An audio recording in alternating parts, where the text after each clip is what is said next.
So hello बच्चों, कैसे हैं आप सब? आई एम वेरी श्योर बेहतरीन होंगे। हमारे सामने बैठे हैं एक सुपरस्टार देवांशु। और देवांशु यहाँ पर हैं। और क्यों है यहाँ पे, सबसे पहले ये जानना बहुत जरूरी है, क्योंकि देवांशु भी, मोस्ट ऑफ द स्टूडेंट्स जो ये वीडियो देखने वाले उनको मैं बता दूं कि देवांशु भी एक बहुत एवरेज स्टूडेंट है। और एग्जाम के आई थिंक 15-20 दिन पहले या महीने भर पहले इनका मुझे मैसेज आया था कि सर मैं 2 ग्रुप दे रहा हूँ, बट मैं सोच रहा हूँ कि एक ही ग्रुप दूं, मेरी थोड़ी सी स्थिति खराब है। और फिर इनको मैंने डांट भी दिया था कि यार तुमने इतनी मेहनत करी है, इतनी पढ़ाई करी है, और 2 से 1 में आने का कोई सवाल ही नहीं बनता। और साकेत के बहुत अच्छे दोस्त हैं जिनका इंटरव्यू आपने देखा होगा, मैंने साकेत को भी कहा था कि भाई इसको समझा कि ये निकाल लेगा। क्योंकि मन में डर वो रहते ही है, जो अभी 90% एग्जाम वाले बच्चे हैं जो हमेशा फेस करते हैं कि यार एग्जाम में सब भूल गए तो क्या होगा, कुछ याद नहीं होता, पढ़ते हैं और उसके तुरंत बाद भूल जाते हैं, तो वो काफी डिमोटिवेशन सा फील होता है। तो ये भी उस फेज से जा चुके हैं। But I am glad to inform you कि देवांशु ने बोथ मॉड्यूल्स पहले एग्जाम में पास किया है। और अभी देवांशु एज क्या है? 18। 18। और सबसे बड़ी चीज बच्चों, ये 19 साल के भी नहीं है, ही इज जस्ट 18, 18 साल के हैं। तो और जून 2022 में ये सीएस प्रोफेशनल के तीनों ग्रुप्स के लिए अपीयर करने वाले हैं। इतना कॉन्फिडेंस इन्होंने अपने अंदर जगा लिया है। देवांशु से हम जानेंगे कि उनकी स्ट्रेटजीज क्या रही हैं, उन्होंने कैसे पढ़ाई की, किस रूटीन को फॉलो किया, और कैसे इन्होंने टाइम सेव किया अपना। और देवांशु भी फेस टू फेस बैच के लिए आए थे, आई थिंक 2 महीने 2.5 महीने पुणे में थे ये फेस टू फेस बैच के लिए। फिर कोरोना का जब थर्ड वेव आया, सेकंड वेव आया, तो ये वापस चले गए, फिर उन्होंने घर पे रह के पढ़ाई की। बट और जो भी है, मैं सारी स्ट्रेटजीज देवांशु शेयर करेंगे। So will keep this interview brief, छोटा ही रखेंगे हम इंटरव्यू, ताकि बच्चे जो हैं वो बोर ना हो। यार तुम लोग बोर हो जाते हो बहुत जल्दी। तो देवांशु, अपने को एंटरटेन भी करना है बच्चों को और गाइड भी करना है, ठीक है? तो थोड़ा डांस वांस भी कर लेंगे अपन। जरूर। देवांशु, सबसे पहले मुझे बताइए कि आपने सीएसईटी क्लियर कब किया था? फिर आपने डिसाइड कैसे किया कितना ग्रुप देना है आपको, कितना टाइम मिला, एग्जाम पोस्टपोन होने से कुछ आपका फायदा हुआ? Overall over to you Devanshu, अब आप कहेंगे और मैं सुनूंगा। सर मेरा सी सेट एक्चुअली अगस्त 2020 में खत्म हुआ था। फर्स्ट जब था सी सेट का बैच, जी तो जी तब जी। निकल गया था सी सेट। जैसे ही सी सेट चालू हुआ, मैंने आपको कॉल किया और आपके क्लासेस ले लिए दोनों ग्रुप के। मेरे को तब एक्चुअली 8 मंथ्स थे ना जून के लिए। तो मैंने सोचा वन वन ग्रुप दे के फायदा नहीं होगा, क्योंकि 2-3 महीने वेस्ट ही हो जाएंगे। तो मैंने सोचा 2 ग्रुप ट्राई कर लेते हैं बोल के। तो मैंने 2 ग्रुप की पढ़ाई तो चालू कर दी। उसके बाद पता चला क्या होता है एग्जीक्यूटिव में वाट लगती है बोल के, 10-11 घंटे के लेक्चर्स रोज के। तो उसके बाद तो मेरे को एक्चुअली पोस्टपोनमेंट की वजह से मेरे को बहुत ज्यादा खुशी हुई, क्योंकि मेरे को 2-3 महीने एक्स्ट्रा मिल गया रिवीजन करने के लिए। Exactly exactly. लकी हुआ है कि दिसंबर में पोस्टपोन नहीं हुआ, अगस्त तक ही रुक गया। अगस्त तक ना ही तो होते हैं। हाँ अच्छा वही। देवांशु, ये बताओ, जैसे मान लो अपन तो जून के हिसाब से प्रिपरेशन कर रहे थे, हम्म तो मेरे ख्याल से अगर जून में भी एग्जाम होता तो आप पास ही होते। मतलब हम जस्ट हम्म मान हम्म रहे हैं, हम्म। अज्यूम कर रहे हैं। तो मुझे बताइए, अगर आप जून के एग्जाम के लिए दोनों ग्रुप देने के लिए तैयार थे, या फिर जब आपका एग्जाम पोस्टपोन हुआ तो आपने माइंडसेट बनाया? मेरा जून में, मेरा अप्रैल मंथ तक था कि दोनों ग्रुप जून में दूंगा ही दूंगा। But exactly. देन अप्रैल के बाद जो सेकेंड वेव के पूरे रूमर्स आ रहे थे एग्जाम पोस्टपोन होंगे, तो तब से वो माहौल चालू हुआ मई में पूरा कि पोस्टपोन हो गए एग्जाम, सीए के पोस्टपोन हो गए फिर से। तब तो फिर तो मेरा 100% श्योर हो गया कि दोनों ग्रुप खत्म ही कर देंगे इस बार देके। And that's really great, that's really तब तो ग्रेट। और ज्यादा टाइम मिल गया ना करने के लिए। अच्छा, और सिलेबस खत्म होने के, अच्छा, क्लास के साथ आप मेरे ख्याल से 10 से 11 घंटे की क्लासेस करते थे। इनफैक्ट पूना भी आए थे, तो पूना भी मेरे ख्याल से जब जब आप पूना आए थे तो क्लास मेरे ख्याल से सुबह हम लोग 7 बजे शुरू करते थे, 7 बजे। और दोपहर को 5, 5:30, 6 बजे तक की क्लास होती थी, फेस टू फेस चलती थी अपनी, हाँ सर। राइट? तो उसके बाद घर जाके आप कितना पढ़ाई करते थे? पुणे में सर मेरा सबसे बेस्ट आउटपुट था सर, सच्ची में ऑफलाइन क्लासेस में सबसे ज्यादा आउटपुट, क्योंकि एक तो उधर क्लासेस होती थी, दिन भर बैठता था मैं शांति से। हाँ हाँ घर हाँ। जाने के बाद और 2 घंटा पढ़ाई हो जाती थी सर आराम से, मतलब वो घर सबसे जाके ज्यादा मजा आता था ऑफलाइन क्लासेस की वजह से। क्या बात है, क्या बात है। तो मतलब ओवरऑल ऑफलाइन का एक्सपीरियंस आपका काफी अच्छा रहा, हमारा भी काफी अच्छा रहा, बहुत लेकिन ज्यादा सर आप क्रिकेट बहुत खराब खेलते हो, लेकिन ये हमको समझ में आया। हाँ सर, क्या बोले अभी ना। अच्छा, उसके बाद देवांशु, अपन ने सिलेबस कब खत्म कर लिया था? सिलेबस अपना मार्च एंड तक हो चुका था शायद। जून के एग्जाम के हिसाब से अपन ने हाँ 15 मार्च बराबर हो गया था। खत्म कर दिया था, राइट? उसके बाद सिलेबस खत्म करने के बाद आपने कैसे पढ़ाई की? मेरा तो मार्च 15 तक कुछ सिलेबस खत्म हुआ। तो उसके बाद मैंने मेरी बहुत गलती की थी कि मैंने, आप बोलते थे कि लेक्चर्स के साथ पढ़ाई करो रोज 1-2 घंटा, मेरा वो 2-3 महीने किया नहीं मैंने। मैं खाली लेक्चर देखता था, सो जाता था दिन भर और कुछ नहीं करता था मैं। वो मैं बहुत बड़ी गलती की, बाद में रिग्रेट किया मैंने बहुत ज्यादा। नहीं बट नहीं, देन ठीक वो है। एक अभी गलती अभी मैं कुछ नहीं बोल सकता देवांशु, क्योंकि मैं इसलिए कुछ नहीं बोल सकता, आई एम साइलेंट थी। ना। हाँ जी। तो वो उधर एक था मेरा। उसके बाद मैंने कैसे प्लान आउट किया कि एवरी 5 डेज एक एक सब्जेक्ट उठा के फेंकना है, like every 5 days one one block of subject, एक एक सब्जेक्ट अगेन करता मतलब था वो मैं। आप मेरी वाली स्ट्रेटजी फॉलो करते थे, टेक आप वन ही की स्ट्राइक। Strategy sir. हाँ, दैट्स रियली ग्रेट, दैट्स दो रियली दो ग्रेट, होते क्योंकि नहीं मैं, थे मेरे से जी सब्जेक्ट जी दिन जी, में। ओके सो लाइक 5 डेज में आप एक सब्जेक्ट लेते, तो मतलब मेरे ख्याल से 8 5 40, तो आपका पहला रिवीजन तो 40 डेज में कवर हुआ होगा बेटा। बहुत टाइम गया सर। उसके बाद अच्छा एक और चीज, सेकंड रिवीजन में आपको जो 5 दिन पहले रिवीजन में लगे थे, वो सेकंड टाइम में कितना हो गया था वो 5 दिन? सेकेंड टाइम में भी 3-4 से 5 दिन में हो गया था। बट देन मेरी एक गलती क्या थी, नहीं फर्स्ट रिवीजन के बाद मैंने फिर से उस सब्जेक्ट को छुआ नहीं 1 महीने तक। ओके तो ओके मेरा ओके। वो कनेक्शन टूट गया था उसकी वजह से। और वो बोथ ग्रुप के कारण गैप भी हाँ, 8 इसका हो गया। सब्जेक्ट्स है ना सर, तो वो 1 महीने का एक्स्ट्रा गैप हो गया। वरना अगर मैं ऑल्टरनेट सब्जेक्ट स्विच करता रहता तो मेरा मस्त हो जाता। बट देन हाँ, थर्ड रिवीजन बहुत सही हुआ मेरा, जल्दी हो गया था। अच्छा, और जो राइटिंग प्रैक्टिस अपन ने क्लास में की, जो अपन टाइम टू टाइम करते थे, बहुत उसका हाथ क्या फायदा जोड़े मिला सर आपने। देवांशु? उसका बहुत हाथ फायदा क्या दिखाए था? सर। फायदा सर, मेरे को बाद में राइटिंग प्रैक्टिस करने की जरूरत ही नहीं पड़ी ना। देख, और कभी भी कुछ अगर पेपर लिखना पड़ा तो मैं ऑटोमेटिक ऐसे निकल जाता था आंसर, ऐसे ही अच्छा, पूरा फॉर्मेट तो वगैरह। देवांशु आप सजेस्ट करेंगे, जैसे मैं हमेशा बच्चों को सजेस्ट करता हूँ, तो आप कितना राइटिंग प्रैक्टिस सजेस्ट करेंगे जो बच्चे अभी इतने कम 6 8 महीने में, या जून दिसंबर में बोर्ड ग्रुप, या दिसंबर की एग्जाम आने वाली है, उन बच्चों हाँ, को आप क्या सजेस्ट करेंगे? अब जैसे एग्जाम के 1 महीने पहले राइटिंग प्रैक्टिस नहीं करनी नहीं नहीं, जरूरत नहीं, नहीं है राइटिंग प्रैक्टिस की। अभी सिर्फ रीड ही करना चाहिए। रीडिंग ही बेस्ट है सर। ओके, और पढ़ाई के घंटे कितने रखने चाहिए अभी? पढ़ाई के घंटे तुम लोग जितना कर सको उतना अच्छी बात है। दस आप ग्यारह हो जाए कर लो। कैपेसिटी देख लो अपनी, वो अपने, जब तक तुम थको नहीं ना तब तक उठने का नहीं। जितनी ओके, कैपेसिटी हो उतनी कर लो। अच्छा मतलब अगर मतलब और सिटिंग, दिवांशु जैसे आप कितने बजे उठते थे? आप मॉर्निंग में पढ़ते थे या नाइट में पढ़ते थे? मेरा सर स्केड्यूल फिक्स ही नहीं था ना। मेरा ओके 1 महीने को मॉर्निंग स्केड्यूल था, 1 महीने को नाइट स्केड्यूल था। ओके, बट अगर देन मॉर्निंग में पढ़ते थे तो कैसे पढ़ते थे? मॉर्निंग में सुबह 5:30-6 बजे उठ जाता था। उसके बाद एट स्ट्रेट बैठता था, आपने जैसे बोला सुबह 7 बजे उठो तो एक 5-6 घंटे का एक फुल बैठ जाओ। उसके बाद दोपहर को 2-3 घंटे, शाम को 2-3 घंटे, वैसे बैठ जाओ करते थे। चलिए, लेक्चर्स के टाइम पे वैसे करता था मस्त। That's really nice, that's really nice. Divanshu, एक और चीज जो बहुत सारे बच्चों को प्रॉब्लम होती है कि सर जो पढ़ते हैं वो दिमाग से उड़ जाते हैं, डिमोटिवेट हो जाते हैं, ये क्या है? इस बारे में थोड़ा सा आप बताएं।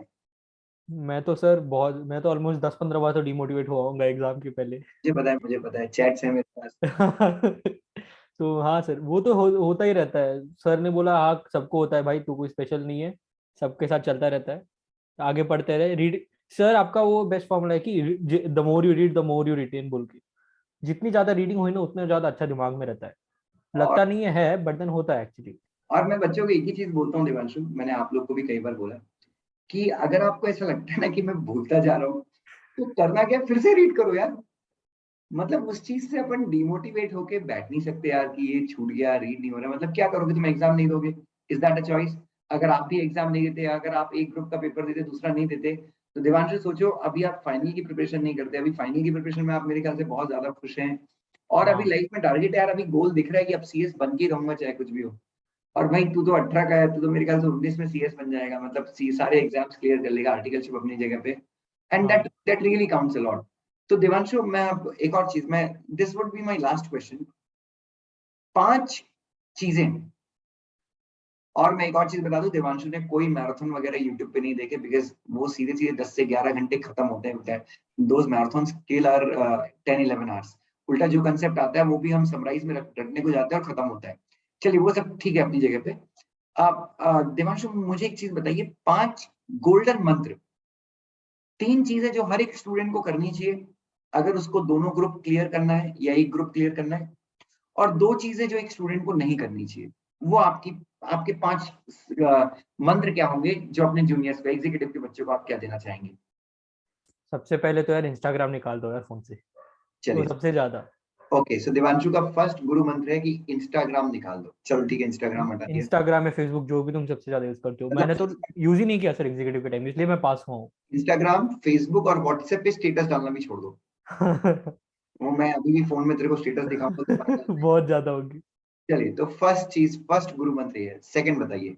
उसके बाद ये बोलूंगा कि रिवाइज जो सर बोलते हैं ना उनकी बात पहले सुनो। मैंने 2-3 महीने नहीं सुनी, मेरे को रिग्रेट हुआ बाद में, बट देन सर जो भी बोलते हैं ना वो एक्सपीरियंस के साथ ही बोलते हैं, उनको पता है बच्चे कैसे होते हैं, माइंडसेट कैसा होता है।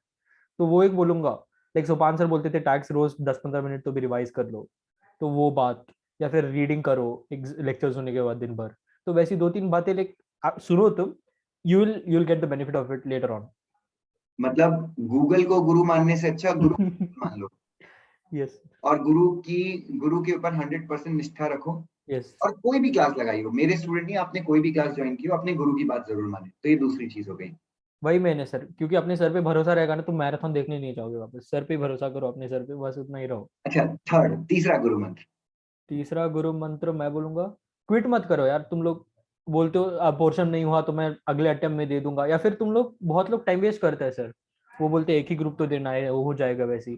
तो मैं बोलूंगा तुम लोग अटेम्प्ट मत देखो, तुम ट्राई करो कि इसी अटेम्प्ट में हो जाए। बहुत लोग मैं देखा हूँ सर, अटेम्प्ट लाइक ये किया, कैरी फॉरवर्ड किया, या फिर अगले अटेम्प्ट में देंगे बोल रहे हैं सर। अभी भी दिसंबर के तो बहुत सारे बच्चे, अभी तो नया, मैंने बताया, अपने डिस्कस किया था कि मैं एग्जाम स्किप कर रहा हूँ, एक नया वर्ड आ गया कि मैं ऑप्ट आउट कर रहा हूँ। ऑप्ट आउट कर रहा हूँ, ऑप्ट आउट। और ऑप्ट आउट ऐसा वर्ड है ना कि लोगों को लगता है कि मजबूरी में भाई ये एग्जाम नहीं दे रहे, बट क्या है, दिमाग में चीजें रिटेन नहीं हो रही। सो तीसरा गुरु मंत्र देवांशु दे रहे हैं कि please, even if you feel yeah, you're not prepared or you're less prepared, do not skip the exam, go for the exam. Opting out is not a choice. You're losing your 6 months straight away. नहीं, but then अगर 80% हो चुका है तो opt out बिल्कुल भी मत करो। बट देन अगर 20-30% हुआ है तो तुम्हारी तो हालत खराब है, तो तुम हम कुछ बीस नहीं तीस कर परसेंट बाद नहीं, फिर सुसाइड है, ठीक है। सकते। तो ये तीन चीज हमें देवांशु ने बताई। इंस्टाग्राम डिलीट करो, गुरु को गूगल मानो, और एग्जाम दो और तैयारी पूरी करो। हाँ, दो चीजें देवांशु जो एक स्टूडेंट ने बिल्कुल भी नहीं करनी, आप वो बताएंगे। एक तो बोलूंगा दूसरे का जितना पोर्शन हुआ है उसका सुन के डिमोटिवेट मत हो। बहुत बड़ी दूसरे बात का की जितना आपकी हुआ ये। है पोर्शन, मैं कंपेयर बहुत करता था सर खुद को कि उसका उतना हुआ है यार, मेरा बहुत कम हुआ बोल मेरे को पता है। के। आपको पता है। तो बट देन मेरे को वो एक था कि अगर तुम कंपेयर करना है तो करो, बट देन बेंचमार्किंग करो तुम। You don't try to compare it, but you try to benchmark yourself that you should be here and you are here, so you will have to try to level up yourself. मतलब कोशिश करो कि आप उनके बराबर पहुंचो, मतलब yes take yes, it as inspiration. अगर जैसे इंस्पिरेशन मैं की तरह लो, बोलता, एग्जैक्टली। जैसे अगर साकेत 12 घंटे पढ़ रहा है तो हाँ, देवांशु ये बोलता था कि सर मैं 12 आवर्स पढ़ूंगा। Saket same demotivate same. नहीं होता था कि यार वो 12 घंटे पढ़ रहा है, मैं 4 घंटे पढ़ रहा हूँ, मेरी जिंदगी झंड है, फिर भी मुझे घमंड है। तो वो होता था सर हमारे बीच, वैसे चलता वो रहता है। तो you have to take inspiration from your inspiration लेना चाहिए actually, motivation. Study hard. Okay, वो एक बोलूंगा, एक तो कंपेयर पहली चीज भाई करके ये कंपैरिजन, मत और हो। दूसरी चीज जो बच्चों को कभी नहीं करनी चाहिए, आप बताओ सर। यू से भाई पास तू किया है, मैंने तो किया नहीं। और एक चीज जो नहीं करनी चाहिए, लाइक पॉइंट अब दिमाग में कुछ आ नहीं रहा है एग्जैक्टली, आई आप थिंक बता दो कुछ। these four points would be sufficient. बस मैं तो यही एडवाइस करूंगा कि टाइम वेस्ट नहीं करना चाहिए, अनुशासन के साथ पढ़ाई करनी चाहिए। बाकी आपने जो चार चीज कही है, एप्टली आपने हर एक स्टूडेंट की क्वालिटी को डिस्क्राइब कर दिया। हर एक जो भी चीजें बच्चों के अंदर होनी चाहिए वो आपने डिस्क्राइब किया। अच्छा, एक पर्सनल क्वेश्चन, देवांशु की गर्लफ्रेंड है कि नहीं? नहीं है सर, नहीं है। नहीं है, बनानी है कि नहीं? अभी नहीं सर, प्रोफेशनल के बाद देखेंगे। प्रोफेशनल के बाद। प्रोफेशनल वेस्ट नहीं करना। एग्जैक्टली, प्रोफेशनल वेस्ट नहीं करना, because he is very focused. और मैंने देवांशु को मना किया था कि जून में अगर हो तो 2 ही ग्रुप दो, बट देवांशु ने जिद की कि सर मैं तीनों ही ग्रुप दूंगा। तो ही इज वो तो अभी, अभी पता चलेगा सर मार्च में कितना दे सकते हैं, हमारी नहीं नहीं, कैपेसिटी मार्च कितनी का है। अपन देंगे, अब अपन ने ठान लिया है देवांशु, तो हाँ अपन हाँ हाँ। छोड़ेंगे नहीं, और क्योंकि हाँ अपन सर। के रहेंगे, चाहे कुछ भी हो, सिलेबस कंप्लीट करना है। And will do definitely will do. ठीक है। तो बच्चों, मैं आप सबके बिहाफ पे और खुद के बिहाफ पे भी देवांशु को बहुत बहुत धन्यवाद बोलूंगा। सर थैंक यू, आपको बोलना है सर। और नहीं नहीं देवांशु, बिकॉज आपने इतनी मेहनत करी है, इसलिए मैंने पहले साकिब को लाया, फिर मैं आपको लाया, रीजन ये है। और देवांशु, अपन लोग क्या ना एवरेज स्टूडेंट हैं, तो देवांशु 12th में परसेंट कितने देते रहे? 92.4। ओए भाई, सीबीएसई तो सर, गलती कर दी तूने, एवरेज वेवरेज नहीं है।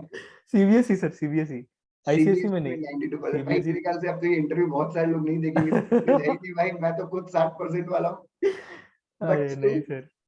बट मुझे लग रहा है तू भी 60 वाला है। नहीं नहीं नहीं, 92 कुछ Really थे nice, sir. that's really nice. नहीं, So, बट देन एग्जीक्यूटिव में मेहनत की वजह से ही पास हुआ, इंटेलिजेंस की वजह से मेहनत ही मेन है, हार्डवर्क ही मेन है एग्जीक्यूटिव में। ओके नहीं, और एग्जीक्यूटिव में मतलब देवांशु, मैं एवरेज भी तुझे इसलिए बोलूंगा क्योंकि मैंने 94 वालों को 6 अटेम्प्ट में फेल होते देखा है। I have seen people who have scored 94 95% and they have flunked like anything. तो मेरे हिसाब से आपका जो जो भी आपका सक्सेस है उसके पीछे बहुत बड़ी वजह है। अगर आप 60% भी 12th में लाते हो और अगर इतने ही एफर्ट डालते तो मेरे ख्याल से आप आराम से पास हो सकते हैं, फर्क नहीं पड़ता सब मार्क्स कितने आए, है ना। तो हमारी बस मेहनत पे फर्क देवांशु मैं पड़ता है। यही चाहता हूँ आप भी मेहनत करें। मैं कोशिश करूंगा कि नेक्स्ट ईयर रिजल्ट वाले दिन ही आपका इंटरव्यू लूं। और जरूर सर। बहुत बहुत बधाई, बहुत बहुत बेस्ट ऑफ लक। कल अपन मिल ही रहे हैं सुबह 9:30 बजे, 9:45 हाथ बजे, तोड़ने के लिए। 9:45 को हाथ तोड़ने के लिए ड्राफ्टिंग में लिखेंगे और बाकी के क्लासेस के लिए वी आर मीटिंग। हाँ thank sir, you so much Devanshu, thank you so much. Thank you sir, thank you. And इस वीडियो की टैगलाइन मैं ये रखने वाला हूँ, एग्जाम के 15 दिन पहले ही, एग्जाम के 1 महीने पहले ही सेट मैंने की पहले कि I will appear for only one group. 1 group। और सबसे डिफिकल्ट क्या लग रहा है? एसबीसी। ये भाई सर, एसबीसी मेरे को पेपर में डिफिकल्ट लगा, बट देन उसमें अच्छे मार्क्स आए मेरे को। कितने मार्क्स आए एसबीसी में? 54 या 50 कुछ आए, 54 या सबसे 56 ज्यादा कुछ। मार्क्स किसमें है देवांशु? सबसे ज्यादा मार्क्स 68 शायद सीएमए या एफएमएस में। सीए में। और बाकी ओवरऑल अपना स्कोर 455 है ना? 432। 432 रहा और अपन बोथ ग्रुप एक बार में पास हुए। That's really nice. कोर्स तो देवांशु एक की भी बहुत है। मार्कशीट मैं थंबनेल में लगाऊंगा तो बहुत सारे बच्चे देख सकते हैं, they can take it as inspiration. और ये वीडियो के थ्रू जून 22 और दिसंबर 22 के बच्चों को थोड़ा सा गाइडेंस मिल जाएगा। Thank you so much Devanshu, thank you so much. Thank you sir, thank you. चलो, आई एंड दिस मीटिंग। हाँ सर।